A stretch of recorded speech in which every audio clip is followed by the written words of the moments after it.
We're in a series called The Belief Project. The Belief Project is our journey through the Gospel of John. Now, what that means for us is that's kind of our big picture, long-term series.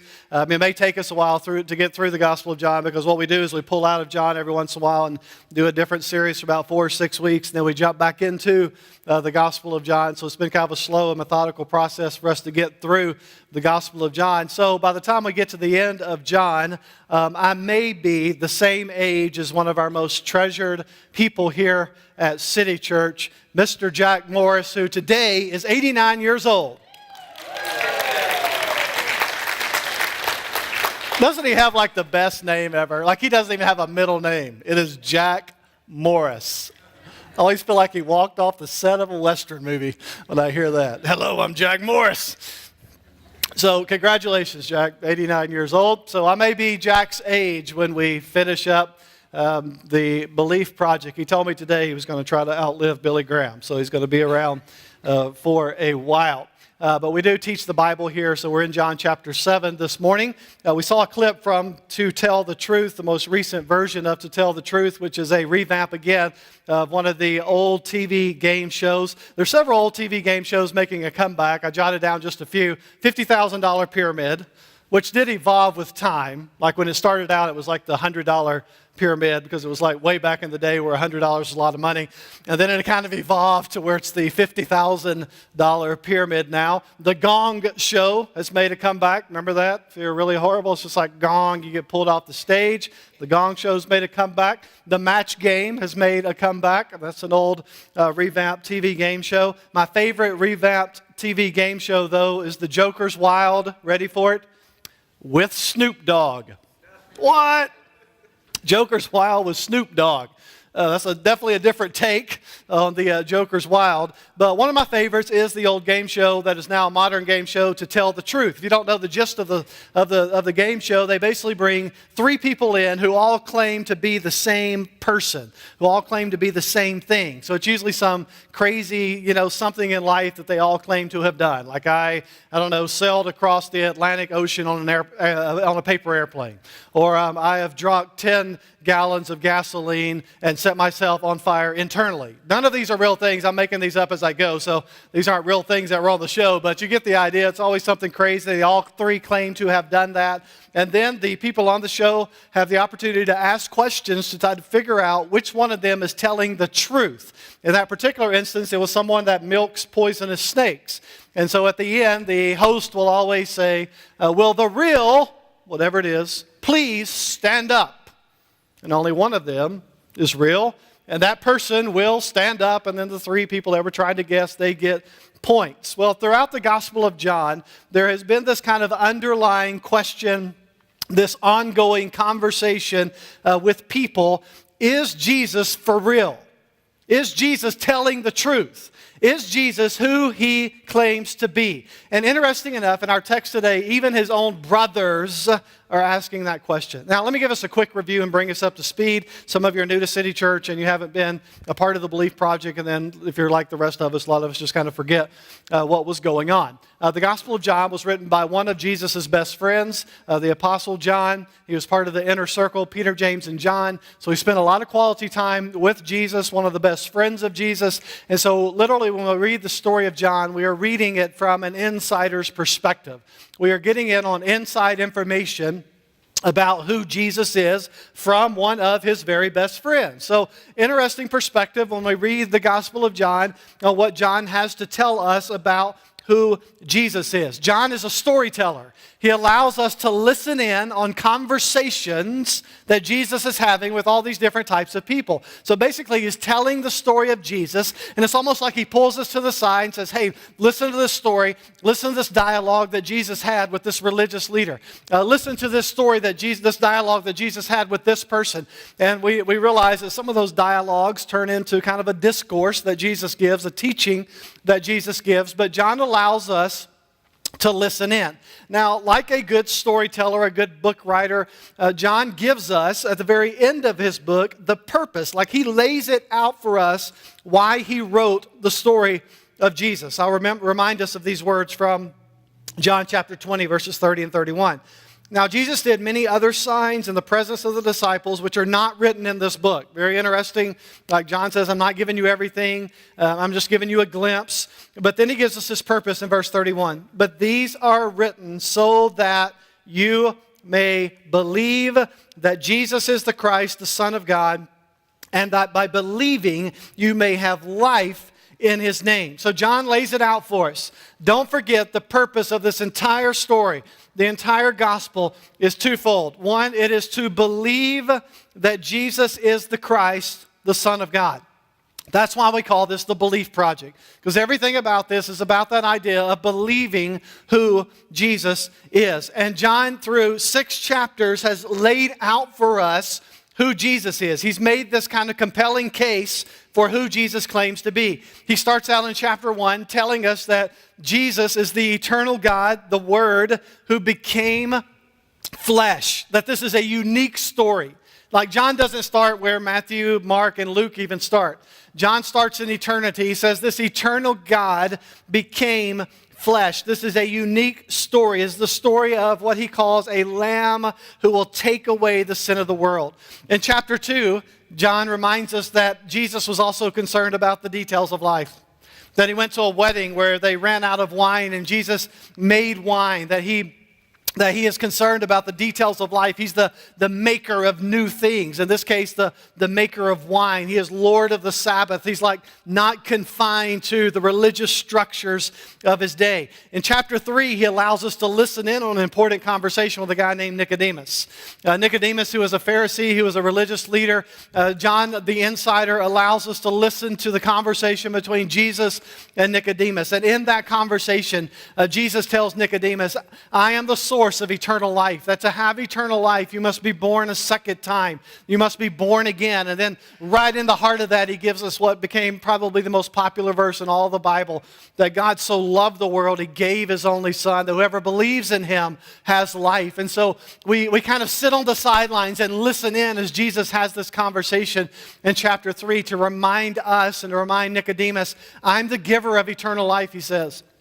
In chapter 4, he has this conversation with an exact opposite person of Nicodemus. He makes his way into the land of Samaria, goes out of his way, which was unheard of for a Jewish man to do, to even pass through Samaria. They hated Samaritans. Samaritan hated Jews.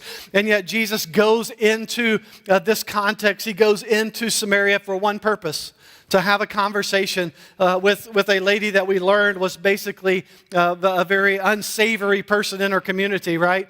She was at the well in the heat of the day because she didn't want to be around people. And we sit around with Jesus in Jesus' conversation, and we hear Jesus talk to her and to reach out to her and to break all the social norms, to tell her that you're searching for something and I'm the source of living water. Like your thirsty soul can be fulfilled in me. And we get to listen in on that conversation. In chapter 5, John writes the story of Jesus as he goes into this area and goes directly to this man who has been condemned to live a life of leprosy and has been ostracized from everyone. And we see Jesus as the healer of the isolated as he goes and expresses healing and forgiveness and redemption to this man and reminds us in John's gospel that he is the healer of the isolated. And in the context of this, Jesus claims that he's God. Like the reason I have the authority to heal is because of who I am, because I'm the Son of God. And the religious leaders at that time began to hate and despise him and want him dead. And then in chapter 6, where we kind of left off, Jesus is teaching in the desert. He's fed all of these people with bread and fish, and he's telling them that they're really missing out on the big thing. It's not like about the physical bread, but it's about the idea that he is the bread of life that brings spiritual nourishment to spiritually hungry souls, the internal hunger that is in our eternal souls, that Jesus brings satisfaction to that. And so from the opening pages of his story, John reminds us of who Jesus is. The giver of life, the eternal Son of God, all of these things working toward this purpose to believe who Jesus is. Believe Jesus is the Christ. And these bold, audacious claims of Jesus, man, they cause like colossal division among the people. It's not his miracles that stir people up. It's his words. That Jesus claims that he's equal with God, the giver of life. And there's kind of this attitude among the people like, man, we love the miracles of Jesus. Like, can we just tap into this like supernatural power that Jesus is showing? Like, we love the miracles. And in the desert in John 6, they're like, man, we're into this like bread for a lifetime. Like, we like bread. We love bread. Can we tap into this bread resource? I had an Oprah Winfrey flashback in my mind right then. Remember like new Weight Watchers commercials? I love bread. Jesus, like the people in the desert were like, we love bread. Can we get some more of this bread? Can we be healed? Can we have this kind of ongoing relationship and Jesus will just meet our needs? That's what they were looking for. But Jesus is more than just the miracles. It's his words that's causing such anger and hostility. John has brought witnesses in, hasn't he? We've heard from different witnesses throughout the gospel of who Jesus is. He allowed us to listen to John the Baptist talk about Jesus. The miracles talk about Jesus. Jesus even says in John 5 that the Father himself confirms who he is, that the scriptures confirm who Jesus is, that Moses was pointing ahead to Jesus. Repeatedly, John places us in the story for one reason, so that we might believe. That we might believe that Jesus is the Christ, the Son of God. Now, the people in the story have believed. There's people in the story who have not believed, and there's people in the story who have believed. And John gives us names. He gives us real life people. Now, what's interesting about the best friend of Jesus telling the story is he gives us names and people that he knew, that he rubbed shoulders with, that he spent time with. It's not just a fable for John. It's not just a Disney story for John. It's not just about, hey, I heard about these people. John introduces into the story people he knew, he spent time with, he rubbed shoulders with. When he writes the name Nicodemus, he knows Nicodemus. When he talks about Philip and Nathanael and Peter, he knows Philip and Nathanael. His best friend was Peter. And so he introduces us to these real-life characters in the story, Philip and Nathanael and Andrew and Nicodemus, the Samaritan woman, the leper. These are people, they're real-life people. People filled with doubts, people that have sinned, people with quirks, people with struggles, everyday people living their faith out in the grind of life. People just like us. Like John brings us into the story. This is the story of Jesus, written so that you might believe.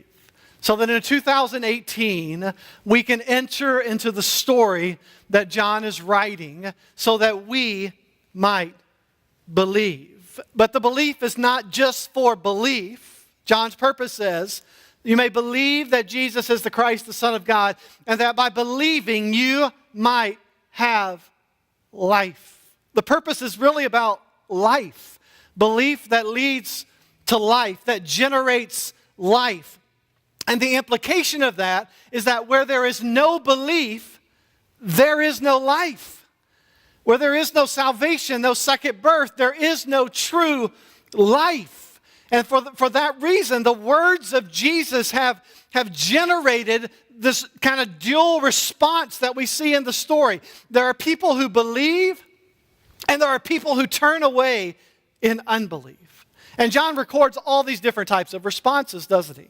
Like people who are antagonistic against Jesus, people who are skeptical, people who are open and receptive, people who are curious, people who are ignorant, people who are just angry and hate who Jesus is. And as we enter into chapter 7, we recognize that there's this kind of growing division, this growing hostility toward Jesus. That there are these polar opposite reactions, belief and unbelief.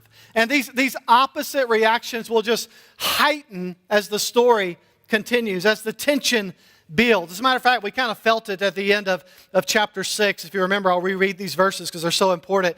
Jesus had performed all these miracles, and then again, his words cause all this controversy because Jesus says, hey, you think you're getting this physical bread, but in reality, I am the bread of life. And if you want true life, you've got to eat of my flesh and drink of my blood. And people are like, do what? Like, eat your flesh and drink your blood. This is too much for me to wrap my mind around. And then there's these interesting verses at the end of chapter 6 where John says, after this, after all this happened, these words, this back and forth dialogue, after this, many of his disciples, huge word, many of his followers, many of his disciples turned back and no longer walked with him.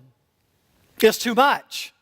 His words were too tough. His words brought too much controversy. So Jesus turns to his 12 and he says, do you want to go away as well? And Simon Peter answers him. And I love this. It's kind of one of my life theme verses. Like Peter says, Jesus, like, Lord, to whom else shall we go? Like you and you alone have the words of eternal life. Like we have nowhere else to go, Jesus. It's you. Like you're our only source of life. We don't have anywhere else to turn. We don't have anywhere else to go. And like that's the story of so many of you and so many of me. Like where else are we going to turn? Like it's Jesus or nothing. Like I'm all in with Jesus. And Peter reminds us of the divide that happens between belief and unbelief. And that those who embrace belief, it's like this is where we don't have anywhere else to turn but this. It's Jesus and Jesus alone. Where else will we go? And he kind of leaves us with this tension. And here's what John's saying to us. Where do we stand in the Jesus story? Where do we stand? When it comes to belief and unbelief, like where are we? And he puts us into the story so that we might examine our hearts. Like, do we believe? Where do we stand? On which side do we stand? Belief or unbelief? It really comes down to that. Is Jesus who he claims to be? What is my response to Jesus? There's no middle ground here. Jesus doesn't leave us with middle ground. Just like the people in Jesus' day. It is a question with which we must wrestle and struggle. So let's jump back in chapter 7. Now I've kind of brought us up to speed. I know you're thinking, man, that took a long time to bring us back to speed. Like, how long is this message going to be? Verse 1, chapter 7, after this, Jesus went about in Galilee. He would not go about in Judea because the Jews were seeking to kill him. So based on, let me kind of put this into a chronological timetable for you. Based on the festivals, the Jewish festivals that are mentioned in these two chapters, the text is basically implying that what happens in chapter 7 is about 6 months from the end of chapter 6. So between chapter 6 and chapter 7, we have about 6 months. John's not writing like a chronological story of Jesus. Remember, his purpose is to generate belief. So he puts us into the story. Where he believes we should be in the story. And so basically John says, look, Jesus keeps doing this thing around Galilee. He's very leery about going to Judea because he is worried that the religious authorities there will kill him. By the way, they want to kill him. So like he should be leery. If we were to look back in chapter 5, it says like they were looking for every opportunity they could to kill him. So like Jesus is like, well, I'm not going back to Judea because they want to kill me over there. I don't want to be killed right now. So he stayed in Galilee for a while. Now, let me make this is so sidetracked right now, so I'm not going to spend a lot of time with it. But I do want to make a side note here that just says, remember, in the story of Jesus as told by John, we have this 6-month window where there's no like big miracles. There's no like massive healings that John records. What's Jesus doing? He's like hanging out with the 12. Like that's how discipleship happens. He's like hanging out with the 12 in the grind of life. Every day at the dinner table, walking the streets, interacting with people. Jesus is investing in the 12 disciples. He's growing them. That's where true discipleship happens. Like we love the big momentous moments. We love the healings and the kind of big supernatural events. But the everyday grind of life is where following Jesus really happens. Like it happens, that's where we get to know Jesus and the need to know, need to grow moments of life. That's where Jesus invests in us to grow us into being more like him. Between the miracles, between the big stuff, living life, asking the questions at the dinner table, that's where Jesus is investing in his followers. And then verse 2, there's this kind of shift that happens. Now, the Jews' Feast of Booths was at hand. So there's shift in the story. John makes note of this huge Jewish fall celebration called the Feast of Booths. Let me, again, kind of give you some history here. There were 3 primary pilgrimages that the Jews would take to Jerusalem, and most Jewish men in particular were expected to come. One of those was the Feast of Booths. The other was Passover, and the other was Pentecost, and then what's called in the Old Testament and into the New Testament, the Feast of Tabernacles or the Feast of Booths. These three events were centered on the kind of agricultural cycle of that day. So the Feast of Booths happened in the fall, what would be kind of our October-ish. So in the fall, autumn season, when harvest was happening, they would get together in Jerusalem and celebrate the Feast of Booths. Now here's what they did during the Feast of Booths. For 7 days in the Feast of Booths, for one solid week, they lived in booths. Lived in booths, like they hung out in booths. And I know you're all like, man, that's weird. Now, let's go get the tent out of the garage and go camping, right? So like, this is their camping, like lived in the booths for 7 days. And that time of living in the booths was a time of reflection.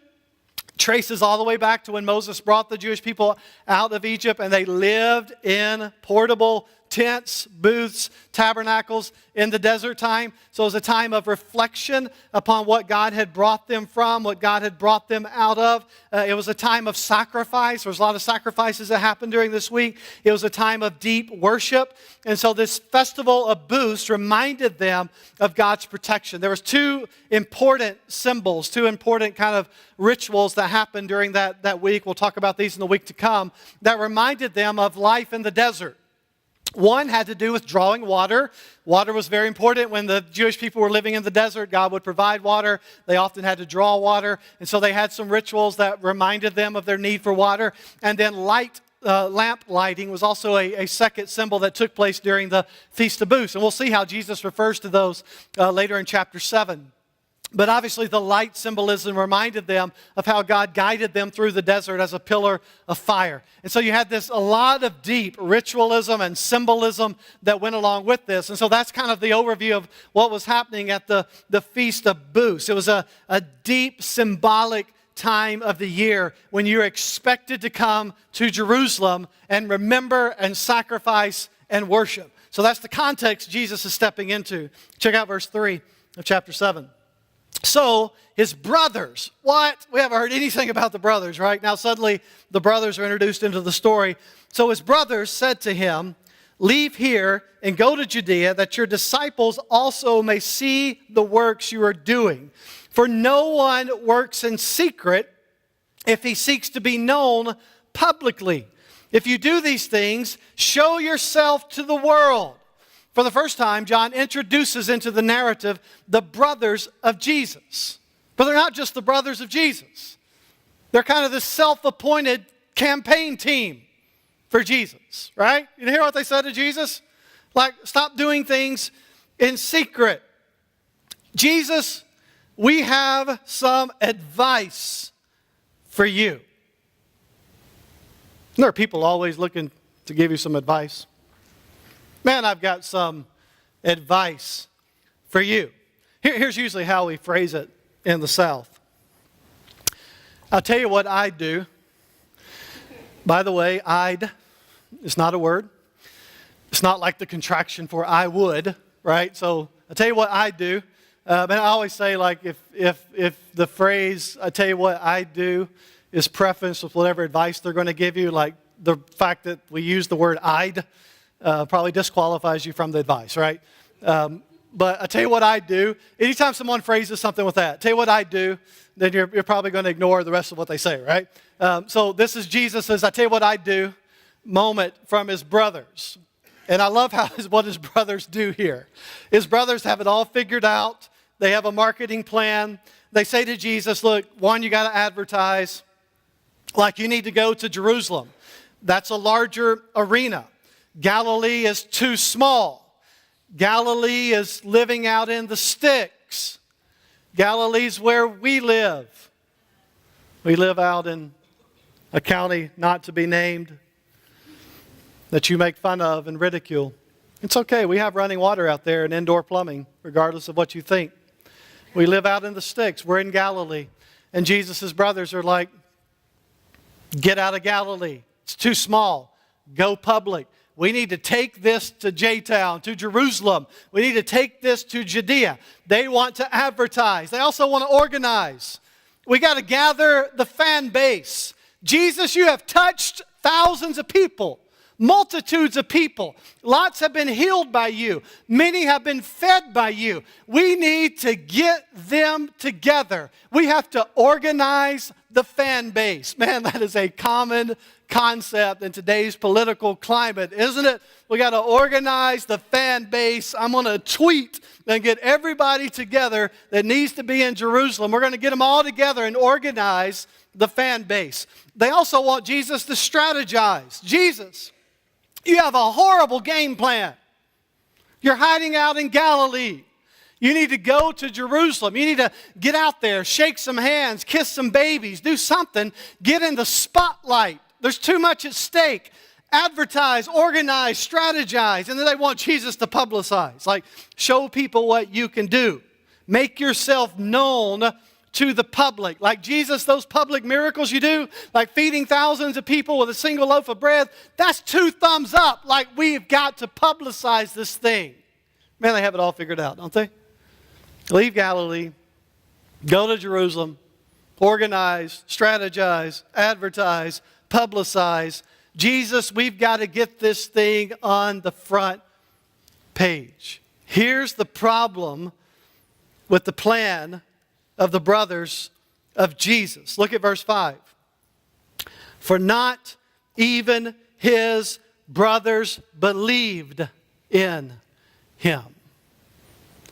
They didn't even believe in him. Jesus, go public. Make yourself known. We got to get out there. We got to get in the spotlight. The problem is they don't even believe. They are working from their own agenda. Can you sense some kind of sibling rivalry going on here? Like Jesus' brothers. Jesus, we need to make you known for our own agenda. A little bit of sibling rivalry going on here. And let's be honest. Can we blame them? Like, these guys are brothers to Jesus. Do you think they ever got tired of Mary saying, like, why can't you be more like your brother? Because he's the living Son of God. That's why. I don't know how it all went down. Like, Jesus taking a bath with his brothers, like walking on top of the bathwater. Like, I don't know how it all happened, but there was definitely some sibling rivalry going on to the point they didn't even believe in him. And probably if you heard you need to be a little more like your brother a few thousand times, there's probably going to be a bigger agenda here for the brothers. Here's the sobering reality.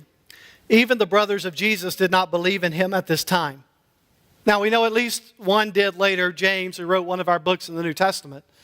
But at this time, his brothers did not even believe in him. They had their own plan. They had their own agenda. What's in it for us, Jesus? How can we take advantage of your popularity? How can we take advantage of your notoriety? But Jesus was not there to advertise or organize or strategize or publicize. He for sure was not there to compromise. He had an agenda, but it was a divine agenda. He was on his Father's itinerary. Look what verse 6 says.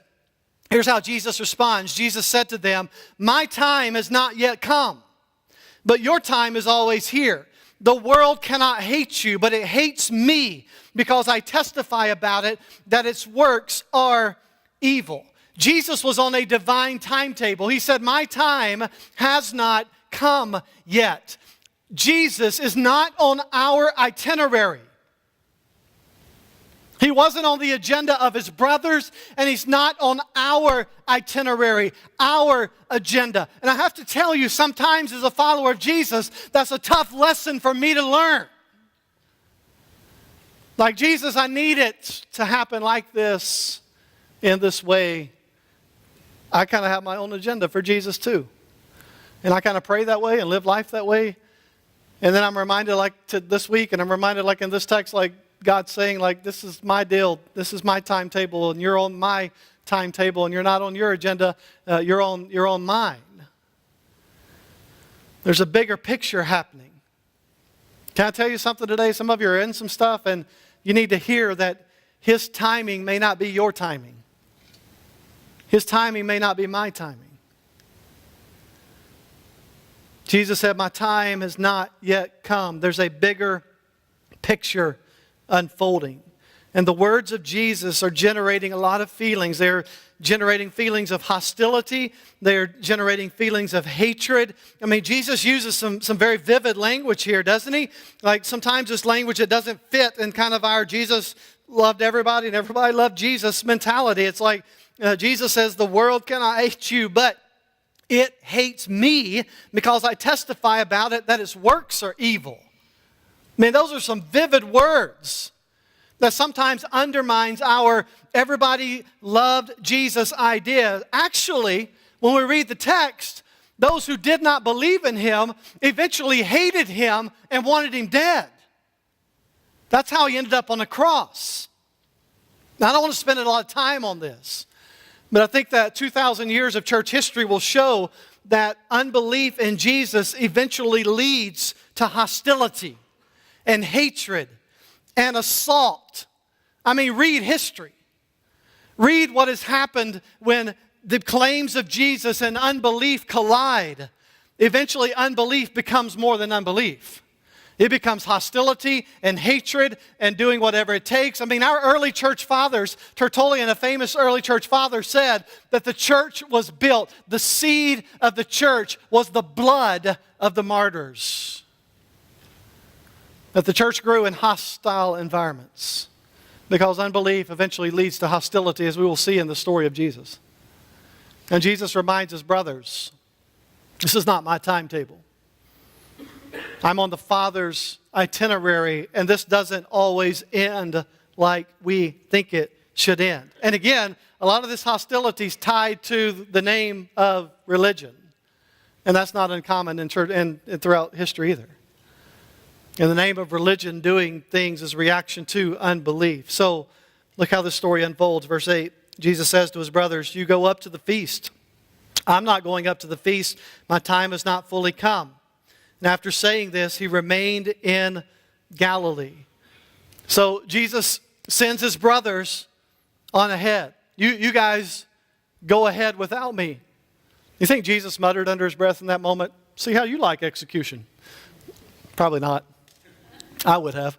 But Jesus sends his brothers on ahead, right? You guys go ahead to Judea. I'm going to stay in Galilee. And that's what he does. He remains in Galilee until his brothers are gone. Very smart move, it seems like, for Jesus to stay in Galilee because people in Jerusalem wanted him dead. All the people are going to be in Jerusalem. Seems like a hostile territory. So Jesus says to his brothers, you guys go ahead. I'm going to stay here in Galilee. And that's what he does. And then he secretly follows them there. Look at verse 10. Typical brother move.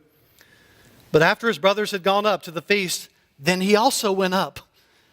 Not publicly, but in private. Jesus says, you go ahead. You got this plan to advertise and strategize and publicize. You guys go ahead. I'm going to stay in Galilee. And that's exactly what he does until they are gone. And then he goes in secret. Because again, there's a bigger picture going on here. Now, look what's going on. We'll read these 3 verses, and then we'll wind it up today. Look what's going on in Jerusalem, in Judea, during the festival of Booths. The Jews were looking for him at the feast and saying, where is he? And there was much muttering about him among the people. Some said, he's a good man. Others said, no, he is leading the people astray. Yet, interesting verse, for fear of the Jews, no one spoke openly about him. There's this buzz happening at the festival about Jesus. The religious authorities are watching for him. People are talking about him. The word here in the original language is the idea of muttering. It's the idea of a kind of widespread whispering going on. Maybe this was a Baptist church. I don't know. A lot of widespread whispering. Come on, I grew up Baptist. I can pick on them. A lot of widespread whispering going on in the church. A lot of responses. Some saying, he's okay, he's cool, feeds hungry people, Other people saying he's a conniving liar, a con artist who's trying to con people. But the one thing that characterized all the murmuring is no one spoke openly and publicly about it out of fear for the religious authorities. These guys are powerful. They are to be feared. They're powerful and scary. What's Jesus doing? What's John doing? John's setting the stage for some crazy controversy. Jesus is going to secretly enter Jerusalem during this humongous festival with this buzz of conflicting opinions about who he is. There's open hostility and anger. There's curiosity. There's skepticism. There's genuine belief. It seems like, from the outside looking in, this might be a good time for Jesus to remain incognito, to remain secret, to remain undercover, to remain hidden. It seems like this is a good time for Jesus to remain private, to remain in secret. But that is the opposite of what he does, as we will see next week. You know why he does the opposite? Because as John has reminded us repeatedly, those who are confronted with the story of Jesus, those who are confronted with the claims of Jesus, us, we are in the story, right? We're part of the story as John tells it. We're listening in on the conversations. We're seeing the dialogue. We're seeing the controversy with the brothers. John reminds us repeatedly, those who are confronted with the claims of Jesus are forced into this crossroads of belief. Is he true? Is he false? What do I do with Jesus? His claims are too significant to dismiss. They're too weighty to ignore. Either Jesus is who he claims to be or he's not. Now, responses, reading into the story in 2018, the responses are still the same. Like you go ask people about Jesus, what they think about Jesus, you're going to get these same responses. He was a good man. He was a charlatan. He was a liar. He was a cult leader. He was a legend. He was a good person who did good things. He's a way to kind of promote my own agenda. I'll tag team with Jesus and get some stuff done. He's good for the resume. The problem is we're not left with that option. Jesus doesn't give us those options. It's not just, is Jesus a good man? If the things he claimed about himself are not true, he's a horrible man. He's a liar. He's a con artist. Like, we're not left with the option that Jesus is just a good moral person that did some good things. In John's day and in our day today, we are only left with two options. It is true or it is untrue. Belief or unbelief. That is the option with which we are left. And John makes it even more controversial. Jesus makes it more controversial when he says this. By the way, those who believe are the only ones who are truly alive. It's not just belief or unbelief. John takes it to the next level. And by the way, only those who believe are those who are truly alive. Everyone else, dead people, spiritually dead, men, women, boys, girls. Those are controversial words. In Jesus' day, in our day. And as Jesus moves in the pages of John's gospel, as Jesus moves today through his followers, he unmasks this opposition wherever he goes. Whenever we preach the gospel, we are asking people to put Jesus on trial. Belief or unbelief. The gospel exposes our hearts. It lays bare our beliefs about the most central figure in all of human history. And it asks us the question, when we preach the gospel, when we hear the gospel, when we live the gospel, it asks us repeatedly the question, what are you going to do with Jesus? Don't miss that reality. Following Jesus generates belief and opposition. Not just from the non-religious, let this sink in, but from the religious. I think we're seeing it as culture unfolds and as time moves forward. Following Jesus secretly, it's not an option. Following Jesus covertly is not an option. And guess what? If you have experienced life in Jesus, you can't hide it. You don't want to hide it. I was a spiritually dead person who's been made alive in Jesus. I'm alive. Like, I don't want to hide that. I don't want to hide that I'm a follower of Jesus. I don't want to hide that I am a person on the journey that's figuring it out. But at the end of the day, I'm not the person with answers, but I know who is. I know the person with answers. That's who I'm following. I'm a follower of Jesus. I'm more alive than I've ever been. Why would I ever hide that? Why would I ever try to live as a secret, covert, undercover Christian? I've been brought to life. And John brings Jesus into real life for us. From the opening pages of his gospel, he says, there is this eternal God. There is this eternal God who was God and is God. And by the way, this eternal God became flesh. He moved into our neighborhoods. He experienced what it was like to be human. He interacted with real people in real life. The Word of God became flesh and lived among us. John makes Jesus real. And what that says to me is, what am I going to do with Jesus in the everyday life, in the grind, when following Jesus is popular and when it's unpopular, when it's loved and when it's despised? What am I going to do following Jesus? I want to give you this reminder and then we're done. As we walk this journey of belief, as we live in this belief project, do not forget the itinerary of the Father.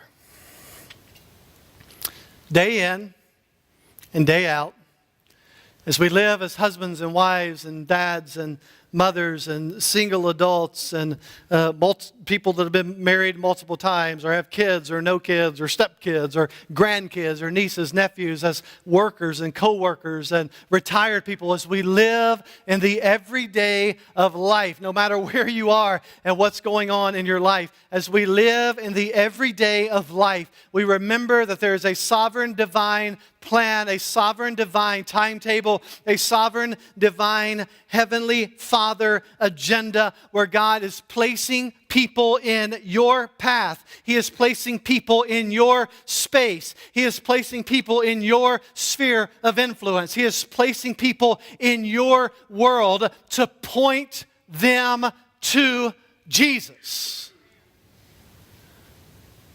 There's a plan that is happening, an itinerary, and a heavenly agenda as you live out this journey of belief, that the people whose lives, whose stories, just like we are intersecting with the story of Jesus through his best friend John, so our stories are colliding with the stories of other people. And there's divine plan at work that we have been called at this time, this space, this journey, this plan to point other people to the source of life. Like, don't miss that.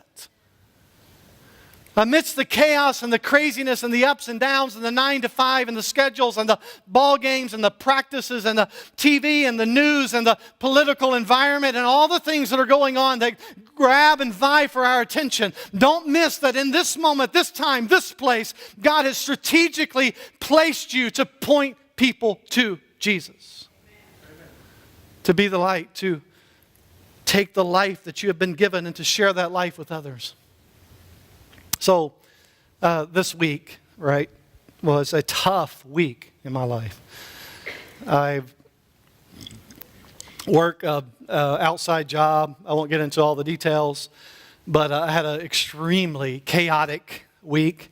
One of those like 13, 14-hour day weeks where I had like little time to breathe or think, and a lot of chaos going on, like Wednesday, Thursday of my week, like insecurity about, man, what is this job even for me, and new boss and new expectations and all the craziness of life and chaos going around me, and having this conversation with Ash like late at night when the only time I can be home, and having this conversation like, what's the next step? Like, what's the plan? What's the chaos going to bring? And again, I talk a lot about God's sovereignty, and then chaos happens in that moment. I'm like, I got to control this and be in charge and figure it out and fix it. And that's our humanity, right? And so in the midst of all this, trying to pray and to seek God's guidance and to know what's the next step and what am I supposed to do in this situation, this environment. In the midst of all this, I was in the office and got engaged in this conversation that was initiated by another person who knows that I do this on weekends and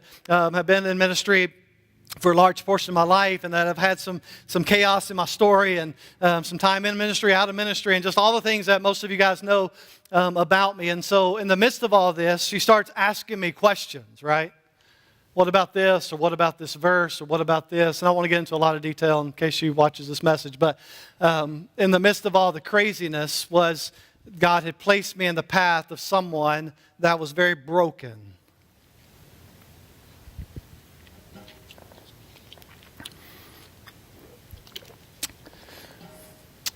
Broken on the inside, that had a really tough shell to protect the brokenness on the inside. You know what I'm talking about? And so in the midst of a 45-minute conversation, you're able to peel away the layers and say, let's talk about what's really going on. Like, let's talk about beyond the surface. Let's talk about beyond the persona. Let's talk about the brokenness of your heart. And here is the gospel amidst the craziness.